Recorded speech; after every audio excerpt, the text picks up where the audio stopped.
Ted Strickland holds out hope, and Ohio could seal Trump's fate.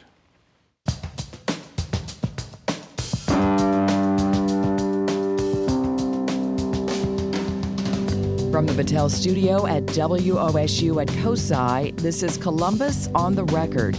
Joining Mike Thompson this week, former Ohio governor and U.S. Senate candidate Ted Strickland. Welcome to Columbus on the Record. We'll get to the latest in the presidential race with the panel in a moment. But first, Ted Strickland, former Ohio governor and Southeast Ohio congressman, was supposed to pose a serious challenge to U.S. Senator Rob Portman, but Strickland now faces a steep climb. The latest average of polls shows the Democrat trailing Rob Portman by an average of 16 points. Governor Strickland, thanks for joining us. You've seen the numbers. You've heard the numbers over and over again. You have your own internal polling, I'm sure. What is your level of optimism right now that you can pull this out? It's pretty high, as a matter of fact, because the latest two polls that I'm aware of shows it moving in my direction. One had me down 8. The latest one that I've seen has me down 6. So the votes haven't been cast yet, and I still think I can win this race. Why do you think, though? I mean, races tend to close as you get closer to election. If those numbers are correct, why do you think that it has tightened in these last couple of weeks? Well, we've got a good ground game here in Ohio. We've got hundreds of paid organizers and thousands of volunteers, and they've been making calls and going door to door and so on, and I think that makes a big difference. But Ohio is a very closely divided state, as we know, and it is very rare for any candidate to win overwhelmingly in Ohio. Your campaign has faced two main points of criticism. One is your inability, according to critics, to connect with Ohio voters. Have you had trouble connecting with I don't think so. regular Ohio voters? And it hasn't shown up, at least in the polls that I've mentioned anyway. No, I don't think I've had trouble connecting. My biggest problem is that out-of-state billionaires have spent $60 million telling lies about me, the Koch brothers and their kind. And so they're trying to buy this Senate seat for Rob Portman. If my money and Rob Portman's money had been roughly even, I would be 20 points ahead of him. I'm convinced of it. But the fact is that these billionaires who don't give a damn about Ohio are trying to buy this Senate seat because they know Rob Portman will do whatever they ask of him, and they know that I'll stand up to them and fight for the people of Ohio. That's the other criticism that I've heard about your campaign, is that your inability to raise at least a comparable amount of money, Yes. both in-state and from national donors. Why has your fundraising lagged? Well, I've raised a lot of money, but I just haven't raised as much as Senator Portman, because he's the Washington insider. He's the Wall Street banker's friend, and so he's been able to outraise me. But even if he just took the money that he raised and I took the money that I've raised, I still would beat him, and I think I might beat him even in the face of a $60 million onslaught of negative ads. I don't have to convince the people of Ohio that it's happened. They've seen the ads. And so I feel like I'm in pretty good shape given what I've had to withstand. One other is African-American voters have been Yes. cool to your campaign. We've heard it on this show that they're not as energized about your campaign. How have you been trying to reach out to African-American voters, or why haven't you in the past? In 2010, you had trouble with African-American voters. Why the disconnect there? Really, that was a myth. I did pretty well with Cleveland in the African-American community. My biggest fall off in 2012 was not with African Americans. It was with white working class people. But let me say to you that Barack Obama is supporting me. Congressman John Lewis supports me, and I'm going to an NAACP banquet tonight in Dayton, Ohio, and I'm going to share with the folks there at that banquet that Rob Portman's highest grade since he's been in the House and Senate with the NAACP has been a big fat F. That's the highest he's ever gotten on their scorecard. And I've always been in the high 80s and mid 90s during my career. So the African American community, I think, understands that I'm the person who's on their side. Rob Portman is a person who says one thing in Ohio and does something else in Washington, D.C. Away from the politics and to the issues. You've denounced Rob Portman for being slow to repudiate Donald Trump and Yes. to non-endorse him or take away his endorsement. But you agree with Donald Trump on one of his key issues, and it's also one of your key issues, and that's trade. You both oppose NAFTA. You both oppose the Trans-Pacific Partnership. Is Donald Trump correct on trade? Well, I think he is. And I think Rob Portman's a hypocrite on the issue because he has been the largest cheerleader for these bad trade deals from the time of NAFTA until just very recently. And now he says, well, I can't support the TPP. But he voted just a few months ago to fast track the TPP to make it impossible to change it in any way. So I think he's being disingenuous, dishonest with the people of Ohio now. Listen, I think we need trade. Obviously, we need trade. I support trade. But the fact is that these deals have been really bad for Ohio. We've lost 300,000 plus jobs as a result of NAFTA and other trade deals. I'm the guy who has voted against granting China most favored nation trade status, voted against NAFTA. Senator Portman called himself the quarterback for CAFTA, and Donald Trump, quite frankly, has called Rob Portman stupid. Now, he didn't say Rob Portman is stupid, but he said the people who have negotiated our trade deals are stupid people. Well, Rob Portman is a person who has negotiated these trade deals. Now, on the 300,000, 320,000 jobs, manufacturing jobs lost to NAFTA, some have questioned that. PolitiFact called that too simplistic.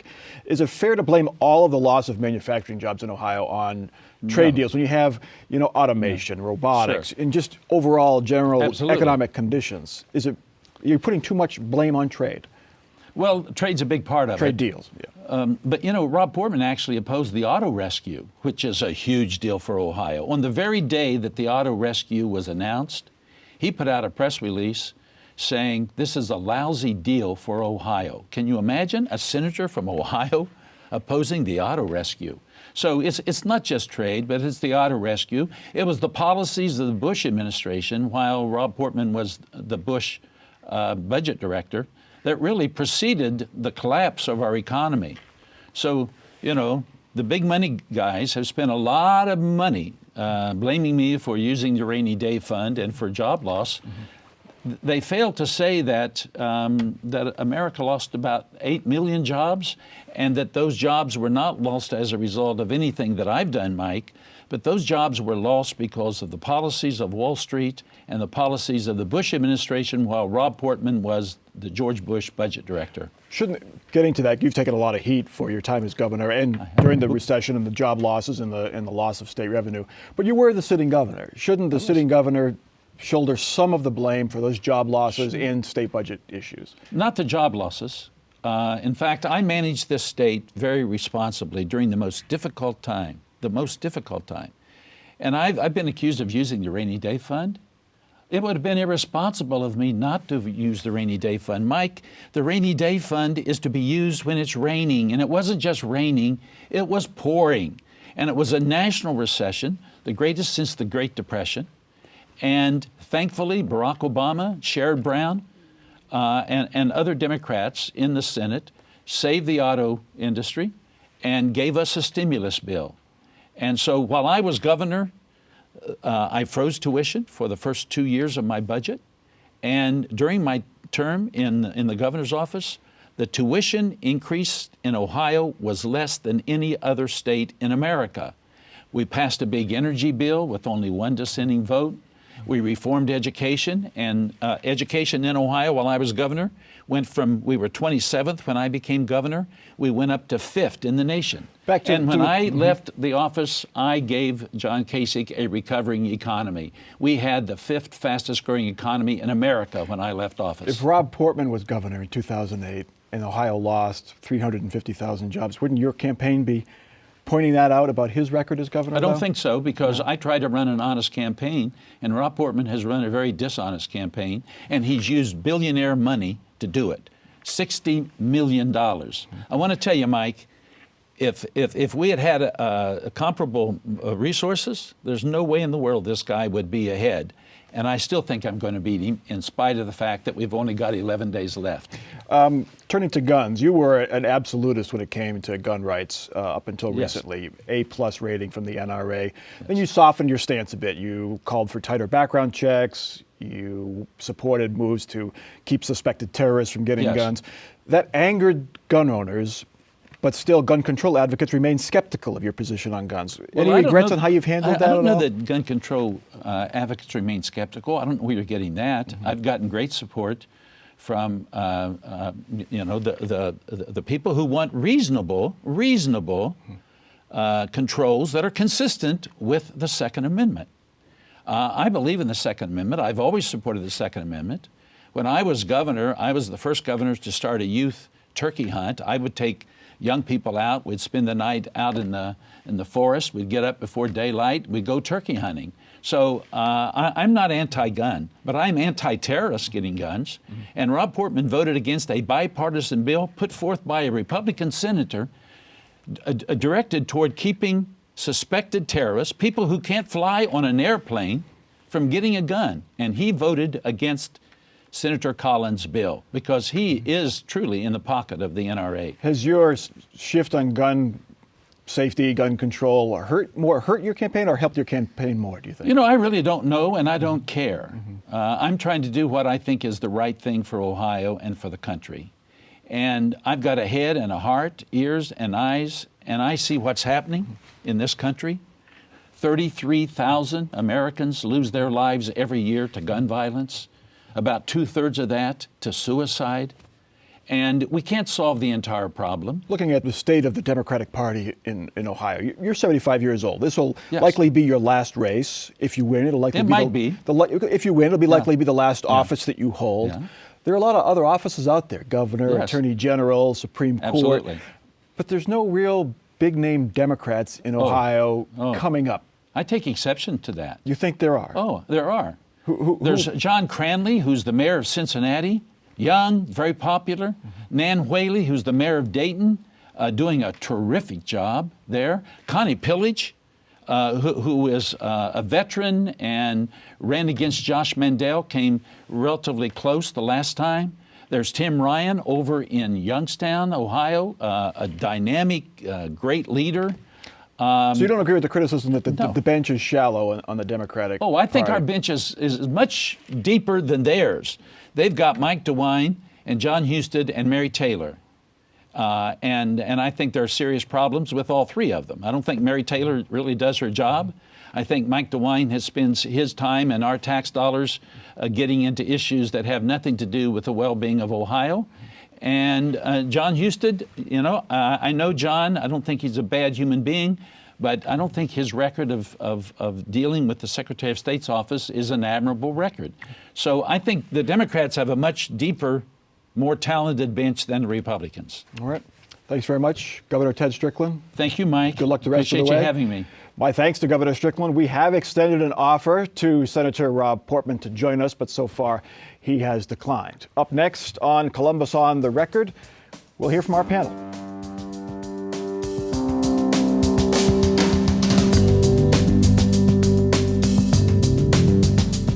And joining us this week on the roundtable, Julie Carr-Smythe, State House correspondent for the Associated Press, Derek Clay, Democratic strategist, and Mike Gonadakis, Republican strategist.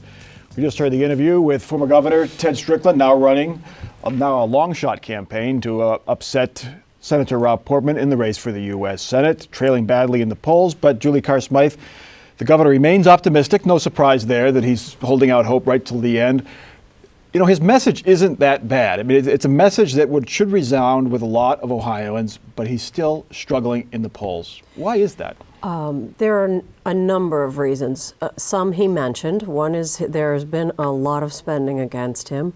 And also, his campaign has not been particularly effective in getting these messages across.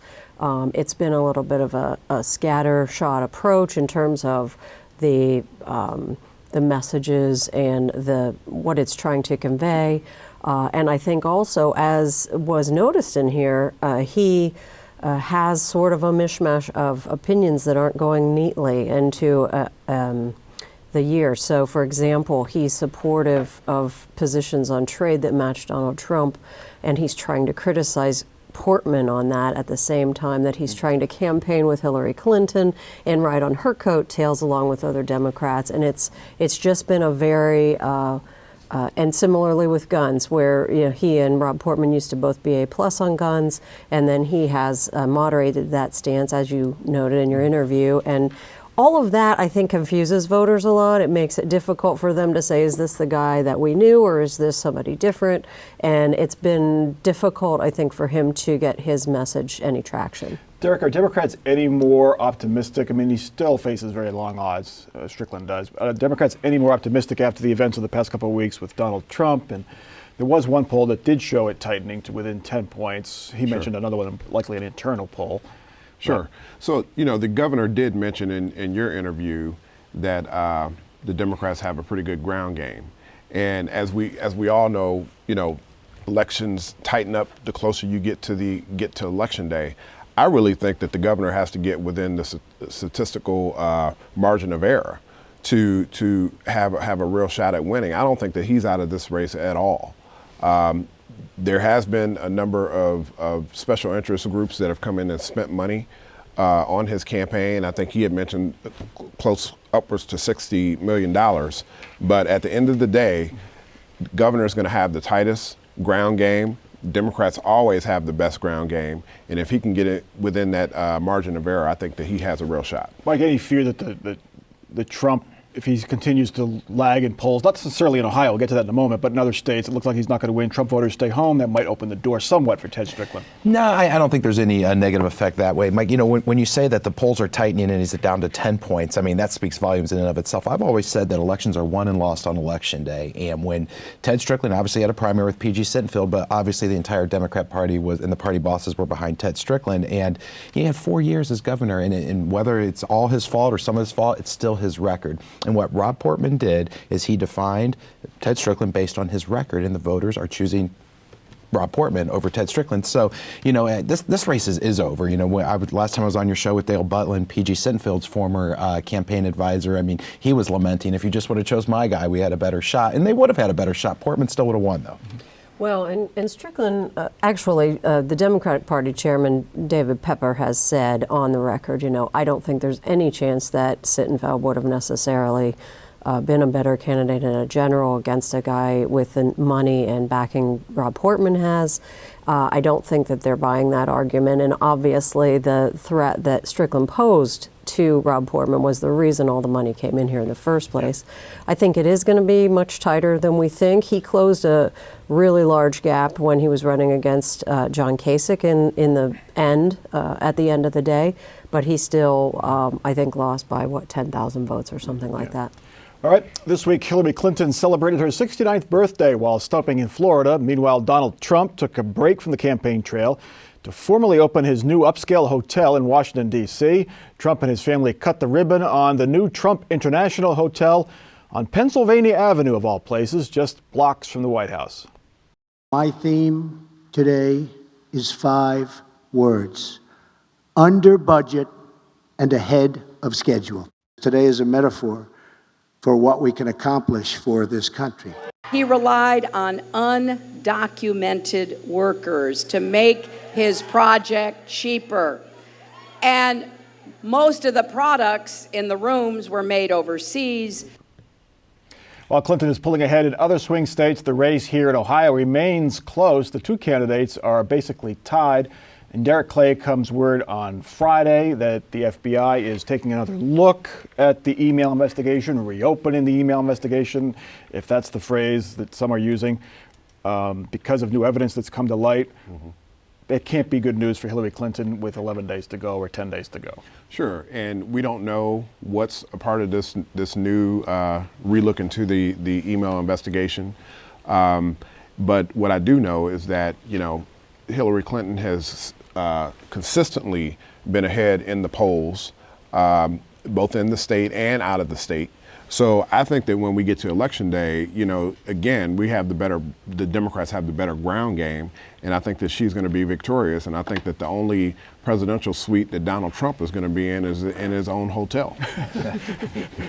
You know, Mike, historically speaking, Derek's right. The Democrats have had a better ground game, but that's not true in 2016. Here's why. Andrew Tobias at the Cleveland Plain Dealer just yesterday wrote a story that said it's not so much about new voter registration, but it's the early voting numbers. And Democrats are down 4%. They're down 17% in Cuyahoga County for early voting. That spells doom for Hillary Clinton and her so-called enthusiasm, which I think she has an enthusiasm gap, mind you. But Donald Trump's ground game is going toe-to-toe with her in Ohio. He's outperforming her in early voting in every county in Ohio, and she's underperforming in the key counties, Lucas, Cuyahoga County, by 17% in each of those counties. That's huge. She can't win Ohio like that. I think the only reason why that those numbers may be up is because people just want to get this election over with and they want to vote early. I don't think it has anything to do with whether he's going to be ahead of her come election day. Well, and we started the year with two extremely unpopular candidates. We're ending the year with two extremely popular candidates. The narratives against both are not changing, they're exacerbating. You know, Hillary in the emails and, you know, what he calls corrupt or lying Hillary, and, you know, Donald Trump and the outrageous statements and activities. And so this is just exacerbating in the final weeks. And I think that despite what's happening in early voting, we don't know what those ballots are going to say. We don't know if people are skipping the race. We don't know if they're crossing party lines to vote for in various things. So the presidential, I still think, is really up in the air here. Yeah, that's the thing. I mean, Ted Strickland was optimistic, even though the polls show him trailing badly.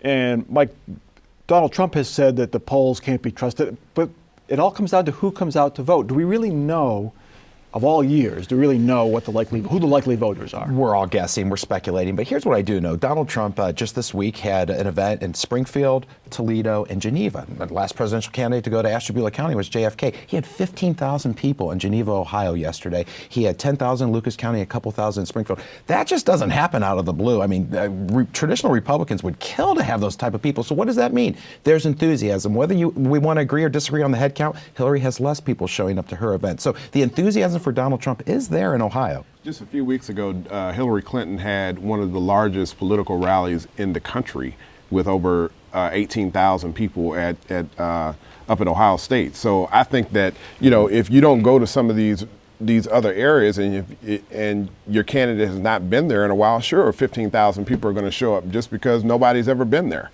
And the real fight here is between crossover voters, blue-collar Appalachian, mostly white male voters for Trump, versus whether Hillary can make that up with suburban women. And she's brought that message here to try to rally that. And obviously everybody on all sides has a huge ground game going now, including outside groups. I wrote about this week on both a big coalition of progressive groups as well as the Americans for Prosperity on the conservative side. All right, we have to get to the 2020 election. With Trump so unpopular, among independents and moderate Republicans, future candidates are not waiting for the 2016 election to start campaigning for 4 years down the road. Count John Kasich among them. He's touring the country raising money for fellow Republicans and appearing regularly on national news shows. Other possible candidates are doing the same. Mike Gonidakis, and it is 4 years, but he's running for president again in 2020. Either he's actively laying the groundwork, but John Kasich definitely is acting like a potential candidate in 2020. Have you ever seen a thing where they start this early? Well, you know, I don't know his personal motivations. It does appear that way, but I think it's quite refreshing that our great governor is out there still tackling policy issues. We have both Democrats and Republicans that are so frustrated in this country, and our great governor is taking the time out away from his family to go and talk about those issues. Lousy health. Could you say time out away from his current job too? No, not necessarily. I think we're on summer break still. The General Assembly's out of summer session. break. So, the last 10 months. As it is what it is. But I think he's doing a great job. He's acting as the adult in the room, and he's offering a solution that's an alternative to Trump and Clinton. Derek, you follow these a long time. Sure. It's early, but it's happening. Absolutely. I do know that just from various different sources that the governor is going around and raising money, actively campaigning still. You know, what I will say is that if the governor has any shot of being the nominee in 4 years, the national party chairman has to go. And what I see happening is that there might be a shift of Mr. Borges who's now the GOP chair here in Ohio, there may be a move for him to be the national chairman of the RNC. Right. I think that the party is already bracing, or let's put it, the Kasich wing of the party is bracing to regroup as soon as this election ends. Presuming nationally, it looks as if Hillary might win, and they'll be leaping in there to try to regroup and start to build that structure. All right. Let's get to our final off-the-record parting shots. And Mike Gonidakis, we'll start with you. Columbus Dispatch reported this week that Nationwide Arena is broke. They can't pay their debts, and they want their loans forgiven. And this arena was forced on the taxpayers. We voted 4 or 5 times no. So it's time for the citizens of Franklin County, City of Columbus, to stand up and hold our mayor, our council president accountable for what they're doing here. Derek. Yes, on behalf of our board chair, Lisa Barton, and the other colleagues at the Columbus Symphony Orchestra, I just wanted to extend sincere condolences to the family of Bill Connor, who passed away today. Bill Connor was not only our leader at the symphony, but he was an enthusiastic advocate for the arts in this community, and he will be missed. He was a great friend of WOSU as Yes. well. And Julie. This coming week, we get the first meeting of the new Marijuana Control Committee. So that process is going to begin to start, and it's going to be interesting to watch. Interesting. Piggybacking off Mike Gonidakis' comment, that news, which has been going on for a few years, comes as the Columbus Crew is looking for a new stadium, and that will not help the Crew's chances or efforts to build a new stadium downtown if they want taxpayer support. What's going on at Nationwide? That is Columbus on the Record for this week. Check us out online, Facebook, Twitter, our website, WOSU.org. For our crew and for our panel, I'm Mike Thompson. Have a good week.